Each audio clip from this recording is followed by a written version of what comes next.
everyone and welcome back to another video. I hope you're all staying safe and happy and healthy, and sorry for my squeaky chair and a little Kyra wandering around during this video.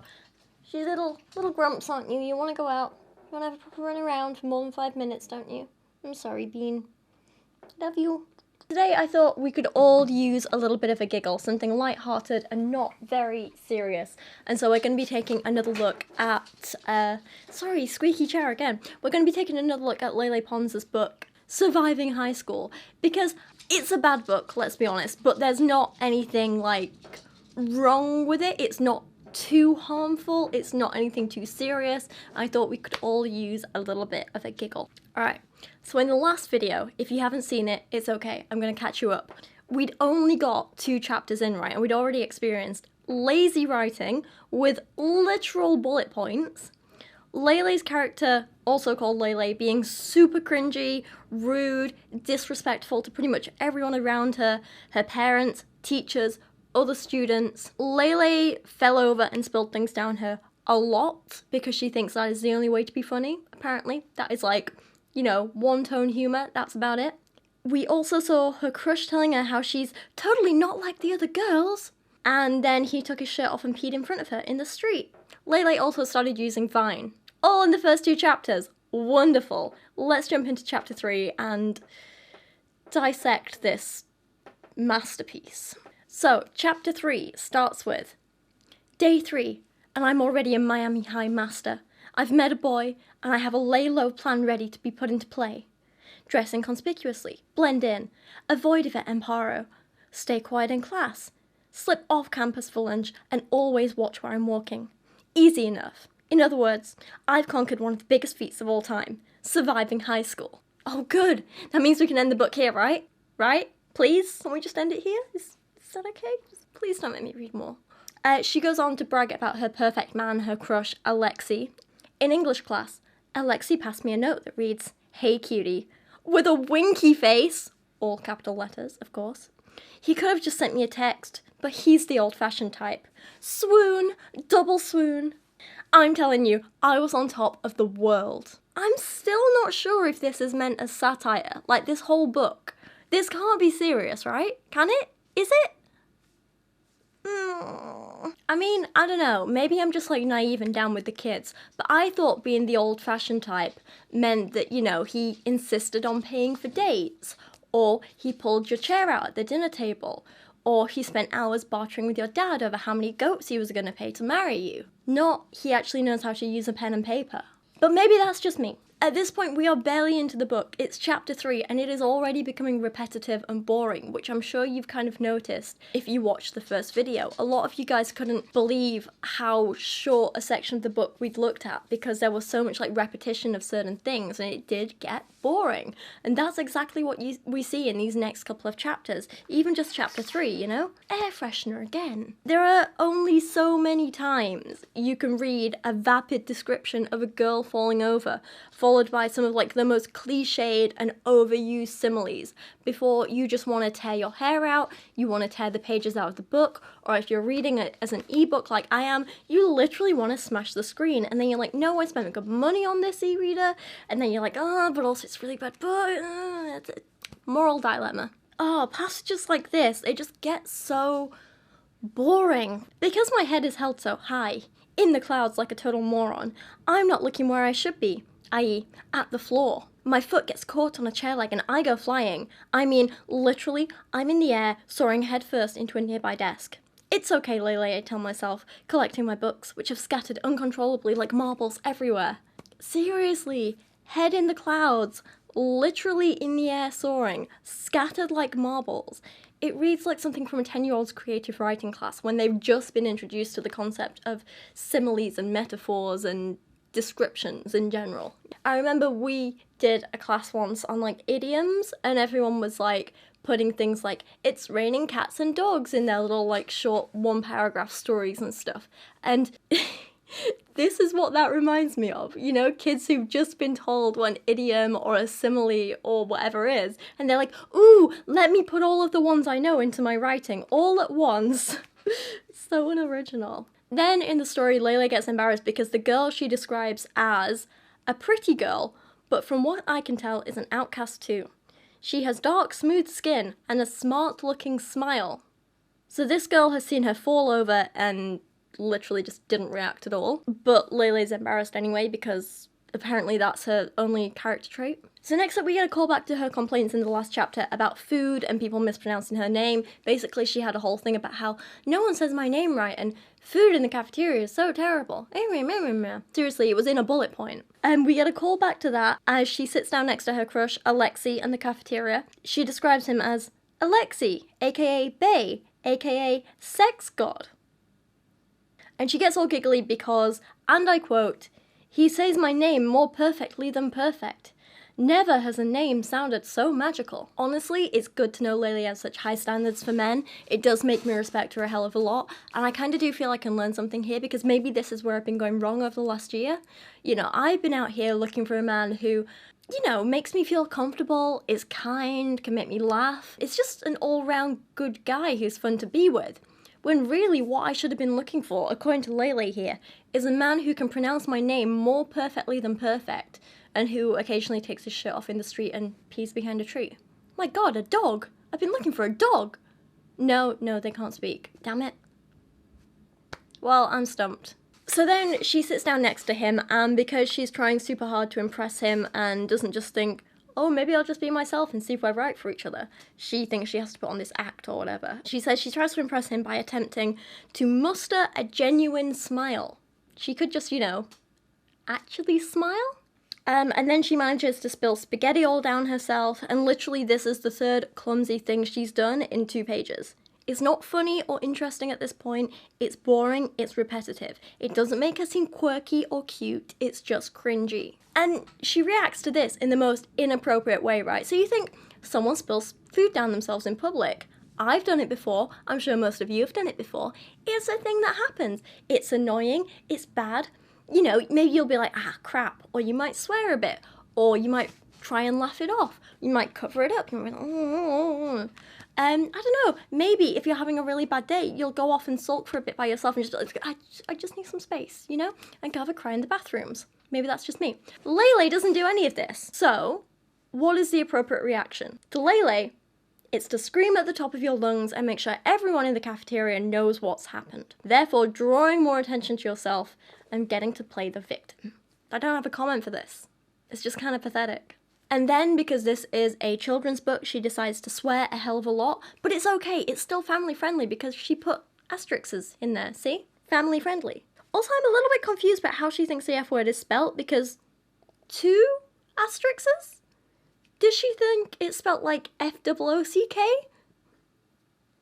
It's the only thing I can think of. Alexei the guy responds like a normal, decent human being, even when confronted by a shrieking banshee. And, you know, he offers to help her clean up, and she tells us, isn't he the best? Alexei, bae, sex god, hero. He likes me despite my being a total space cadet. He sees through the madness to the real me, my awesome, sexy self. I know it. I can feel it. And at this point, I wish I was drowning in spaghetti. She ends the chapter by inviting Darcy and her boy crush over to her house, where she makes her parents lock themselves in their rooms. Lovely. Also, rooms? Plural? Are you hinting at some kind of like dysfunctional marriage where they hate each other but they're staying together? Because that would explain a lot about Lele's everything. And then she makes her friends film a Vine for her in her room, because what else are friends for if not using to boost your social media career? In chapter 4, Lele starts it by acting like an absolute total brat by getting mad at her only friend for having other friends. I know, insane. And all this comes about because said friend, Darcy, invites Lele to a party with her other friends. You know, wanting to include her and everything. And so obviously, because your friend is wanting to include you in something fun and kind of get you involved and get you to meet more people, obviously, the only response to this is act like a massive bitch. Seriously, Lele is an actual child. She acts like a spoiled brat, and she calls the girl whose party it is the C word and a bully. Totally appropriate for a children's book, remember? And please bear in mind that she thinks this girl is a bully based on pretty much one interaction with her. Literally this exchange where Lele gave as good as she got, and that's it. There's some other things where she thinks this girl has been throwing basketballs at her head, but she doesn't actually know it's her. She just assumes it's her because someone did it. Oh, and it must be this bitch. But eventually Lele agrees to go to the party because her boy crush is going to it, and Lele, wants to follow him along like a puppy because she doesn't have any opinions of her own. She can't make decisions for herself. She must do what the pretty boy does. So she goes to the party. And we get a cringy, hashtag not like the other girls scene where she can't find anything to wear because she only has one dress. And she doesn't have any shoes. It's ridiculous. And then the party itself. This whole scene is a whole new level of cringe. So we begin with more overused cliches, right? For example, I'm deep in an ocean of kids, and everyone just swims on by like I'm not even there. Sometimes I feel invisible. Followed by this weird mix of self-deprecation while being self-aggrandizing. It's very awkward to read, but Lele does it so well. She writes, "It's not that I'm shy. I'm outgoing. I'm a genuine bundle of fun, let me tell you. So how is it that I'm so easy to ignore? Hello? Does anyone see me?" And when she feels insecure about herself, like everyone does, everyone feels insecure at times, right? She lashes out by being mean about everyone, even her friends, and it's just so horrible to read. She's such an unlikable character, narrator, protagonist. It's weird. She tries to make herself feel better by putting everyone else down. That's not okay. That's not a good message to be sending to your child audience. Not at all. It's not something you should be normalizing. In Lele's mind, it's obviously not that there's a problem with her, it's everyone else that has the problem. Apparently. So she writes this bit that says, "This new school is creepy. Kind of Stepford Wivesy. Everyone, even Alexei and Darcy, seems to be standing on the opposite side of a plane of glass, where all have been brainwashed into giving up their individuality." I know in this book she's supposed to be about 17, right? But in this, she's acting like an actual 12-year-old. She gets mad because Alexei, the guy she's known for about a week, who once walked her home and once went round to her house, and they've had lunch together a couple of times, she gets mad because he, and I quote, hasn't claimed her as his girlfriend and is daring to talk to other girls. Child. So she wanders off to this balcony by herself, and she just stands there bitching about everyone and grumbling to herself and watching them all having fun while being "Oh, poor me, meh, meh." And she literally writes, "Down below I can see everyone getting into the pool. Alexei is topless, as he apparently loves to be, surrounded by, yes, you guessed it, girls. Oh, the girls just love a topless guy with model potential. What a bunch of basic bitches. I'm sorry, but one, they're in a swimming pool. Do you expect him to get in the pool with a t-shirt on? And two, they're basic bitches for finding a boy their own age without a shirt on attractive, but you weren't when you did the exact same thing 2 days before when he took his shirt off in front of you and you were like, oh my god, what a sex god. They're basic bitches, but you're not? Double standards much?" So like I say, she purposely avoids everyone at the party. She leaves where everyone else is and watches them from this balcony, and then gets mad that everyone else is enjoying themselves and starts to pity herself because no one has come to look for her yet. All these people that she doesn't know, that she hasn't bothered to introduce herself to, she came with 2 friends who've gone off to speak to other people, and she's mad because no one in the entire party has come to find her and speak to her. She's so entitled! And of course, because she lacks any kind of self-awareness or ability to reflect on anything about herself, she acknowledges all of this, but doesn't realise it's a bad thing that she could do something about. She doesn't realise how pathetic she's being. And the thing is well, actually, let me read this bit first, right? "Playing this out in my head gets me feeling very sorry for myself. I get all blue with self-indulgent melancholy and storm downstairs, out the front door, past the Nutella eaters who, of course, do not acknowledge me, and onto the street. I'm a girl of the streets now, and unwanted. I walk along the road with my head down, melancholy Charlie Brown-esque music playing in my head, watching my sad reflection in the ample puddles that fill the gutters." And I get it, okay? Parties can be hard. I'm someone who struggles a hell of a lot with social anxiety as well, so I know exactly what it's like. I know these feelings. I cannot tell you the amount of times I have ended up at parties and social, just gatherings in general, crying in the bathroom or leaving early or having a full-on panic attack. Like, I can't tell you the number of times that's happened. And I understand what it's like, and you can feel very isolated and lost and alone. But the thing is, that's my issue. That's something I need to work on, and it's not the responsibility of other people who don't even know I'm feeling that way to make me feel better, you know? If I want help from people and friends, I have to say to them, hey, I'm feeling this way, or hey, I might end up feeling this way. Can you stick with me? Can you help introduce me to other people? Can you calm me down if I get panicky? Like, if you want help, you have to ask for it. You can't expect other people to just know, you know?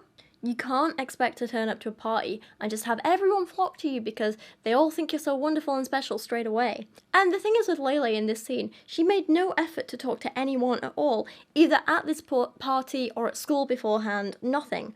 So I have no pity for her for people not approaching her because she made no effort with anyone else, so why should they make an effort with her? I don't have pity for her. And she didn't tell her friends that she went to the party with that she might, you know, need a little company, that she might struggle a bit, that she might be insecure. She didn't tell them, hey, can you help introduce me to people? She just did nothing to help herself. So I find it very hard to have any pity for her at all when she's being like this, you know? And then, in total typical Lele style, because she doesn't know how to write anything else, just as she's feeling really sad about herself, whoosh, a car races by out of nowhere and splush, not splash, splush. A puddle becomes a tidal wave that crashes over me, drenching me to my poor, sad soul. So she decides that, soaking wet, she's going to go back into that party to say goodbye to Alexi, who she's been watching and basically bitching about the entire night, and then go home. And we get this really bizarre exchange, right? So you know in the last video we joked about how this entire book sounds like Lele wrote fanfiction about herself?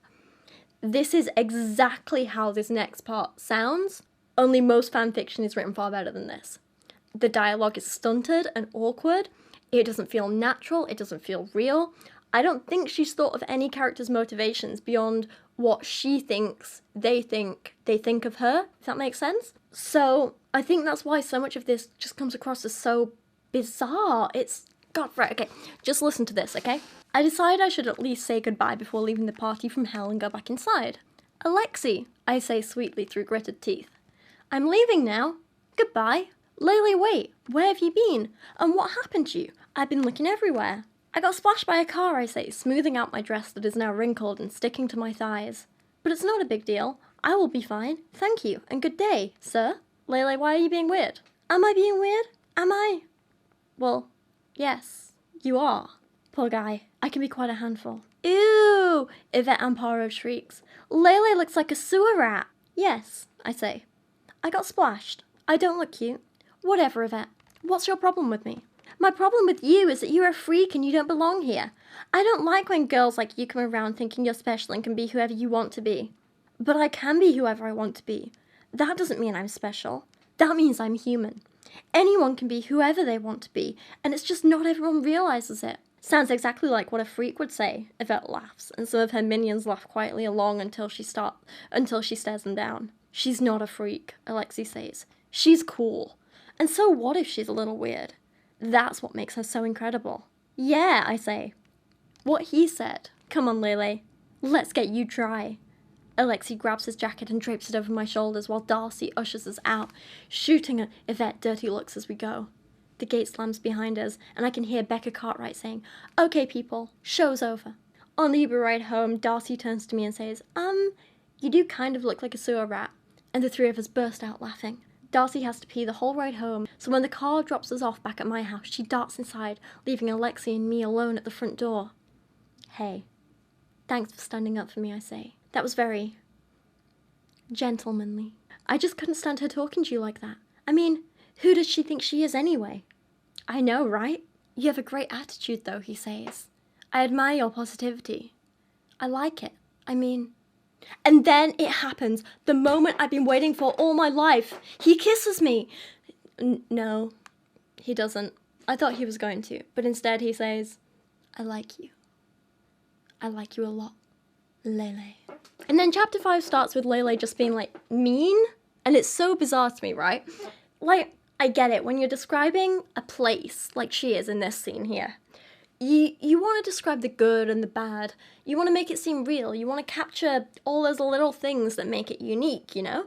I think someone who writes this stuff kind of really well is Alan Silito, I hope I'm pronouncing that right, who wrote one of my favourite books, Saturday Night and Sunday Morning. It's set in the 50s in this typical British working class town, right?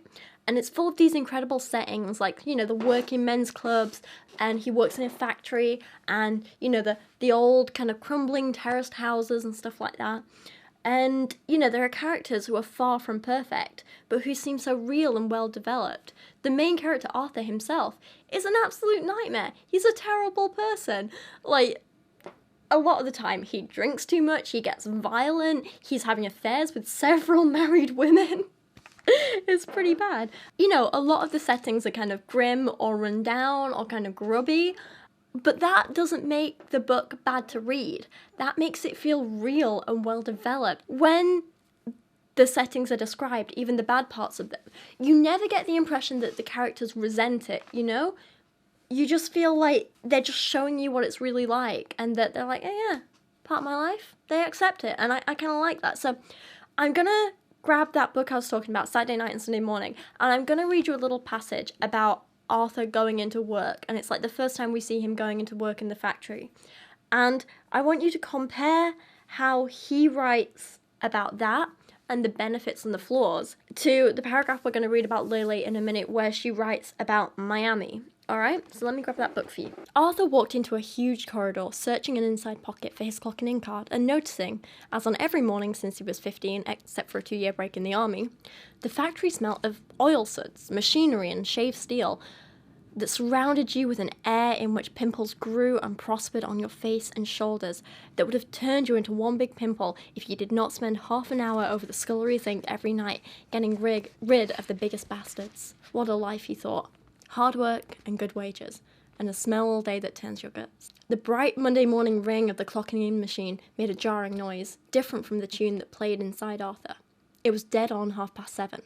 Once in the shop, he allowed himself to be swallowed by its diverse noises, walked along lanes of capstan lashes and millers, drills and polishers, and hand presses, worked by a multiplicity of belts and pulleys, turning and twisting and slapping on heavy, well-oiled wheels overhead, dependent for power on a motor stooping at the far end of the hall like a black shining bulk of a stranded whale. Machines with their own small motors started with a jerk and a whine under the shadows of their operators, increasing a noise that made the brain reel and ache because the weekend had been too tranquil by contrast. A weekend that had terminated for Arthur in fishing for trout in the cool shade of a willow-sleeved canal near the balloon houses miles away from the city. And it goes on like that, and I could read more, but wonderful. Love this book. Now compare this to Lele's description of Miami. It feels almost cruel to be comparing these two, I'm sorry. This is like when I compare Gabby Hanna's poetry to Shakespeare. Sorry. Oh, Miami, my one true love. Miami, city of crystal beaches, babes and booze. City of neon and palm trees. White sand and tropical breezes. City of senior citizens, humidity and Ray-Ban aviators with reflected lenses. City of 2.6 million people. I can't believe I have to share this place with so many basic losers. Like any good city, Miami is both elegant and filthy, a juxtaposition of lush history and trashy tourists with fat, exposed bellies and bad sunburn. But I love them as well, since they are part of what makes Miami home. I find in Silito's writing, Arthur comes across as someone who, he knows his life isn't perfect, he knows his job isn't perfect, it's a bit rubbish, it's very hard work, but he also comes across as someone who has a hell of a lot of respect for the fact he has a job at all, and that he finds kind of solace in certain moments, and there are certain things he enjoys, you know? It's a short description there that tells us a hell of a lot about both the setting and Arthur as a character. If you try and apply those same, I don't know, like look for the same kinds of things in Lele's writing, you kind of see just how different it is, you know? You know, with Lele, the descriptive words we get are her calling people basic losers and describing trashy tourists with fat exposed bellies and bad sunburn, and following it up with lines that just seem ingenuine like, but I love them as well. It feels bitter, it feels fake, it's just not pleasant to read. And the thing is, while both narrators in the book have their flaws. Arthur is very aware of his, you know? He knows he drinks too much. He knows he does these bad things. And he just kind of owns it. Lele is bitter and bitchy and mean and tries to play it off as being this perfect little victim. And she, oh, feel sorry for me. And that just makes it very uncomfortable to read, you know? Then she talks about her house, her home, and having a modest pool, and not the extravagant kind that the evil Amparos have.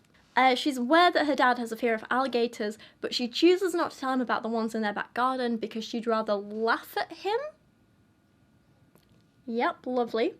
And then she uses this moment to add this vapid little interjection, right, of, ugh, everyone is safe. These babies just want to cuddle. She picks up the alligators.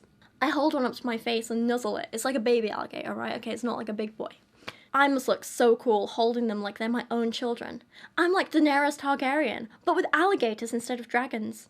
Mental note, turn this into a vine because reptiles are a great look for me. So her dad tries to be all sensible and he's like, look, of course I'm panicked. You know, the mother could be around and big mummy alligators are pretty damn dangerous. And Lele's all like, I don't care. And she gives this really irresponsible advice to all of her impressionable child audience. Basically saying, it's okay to play with vicious wild animals because it'll make you look cool. And then, oh, this bit just weird, right? She says, I imagine my dad and me being consumed in mere seconds by an angry mother alligator. Blood and flesh flying everywhere. Yikes. Note to self, when filming vines with alligators, have someone on mother watch duty. What the hell? This is followed up by a really awkward conversation with her parents where they tell her she should throw a party. And I was going to read more of this for this video, but chapter 6 starts with this little scene. And I don't have the patience to deal with this right now. So let me leave you with this to end the video. Chapter 6. Cut to Monday morning. Current day. Lele! Mum's voice screeches like a fire truck. I'm brushing my teeth, half awake. Wah! I scream back, mouthful of toothpaste. You're late for school! Ah! Ah! Ah! At this, she opens the bathroom door and throws a backpack at my head. That shuts me right up. I think there's probably more exclamation marks in those lines there than in the entire bookcase behind me. I joke. What was the point of any of that? So at this point, we're up to chapter 6, and nothing has really happened in the story. I don't care about any of the characters. I don't really like any of the characters. Everyone is so underdeveloped. It's bland, it's repetitive, but at least we get a giggle out of it, right? Anyway, with that, please let me know what you thought of this video. Let me know what you think of the book so far. Let me know if you want me to continue reviewing this, despite the fact nothing has happened yet. Maybe in the next video we can, like, I don't know, try and skip forward a bit and maybe something will happen. I mean, Lele's gonna apparently have a party, so that should be something, right? She's probably gonna offend everyone and get cake down her and fall over again, I'd imagine. But it'll probably end with, like, Alexei kissing her, and she'll be like, oh my god, sex god, oh my god, bae. I don't know what that voice was, I'm sorry. Isolation is making me crazy, apparently, okay? And with that, we are going to end this here. Thank you for watching today. I recently did a live stream on YouTube that was really, really fun, and it was great to kind of, like, chat with you guys and interact with you again, and I absolutely loved it. So I've been thinking about doing an Instagram live stream as well, where I'm going to be doing a Q&A. I am thinking I'm going to do that on... So hopefully I'm going to try and get this video out tonight. I'm going to try and edit it, get it out tonight. And then I'm thinking of doing the live stream after that. So I'm going to say, let's aim for premiering this video 7:30. And then, I don't know how long this is going to be. Let's say 8:30, Instagram. Find me here, Rachel Oates with a 0 instead of an O. I'll be doing a live stream, chatting to you guys, answering some of your questions. Hopefully it will be a little bit of fun and it should be good. Go follow me on Instagram now. Get ready to chat with me soon. Blah, blah, blah, blah. I'm so bad at this self-promotion thing. No idea what I'm doing. I'll link everything down below. Hopefully I'll see you there. Anyway, shutting up. Thank you for watching today. I appreciate you guys so much. I'll see you again soon. Stay safe, stay healthy. I love you guys. Bye.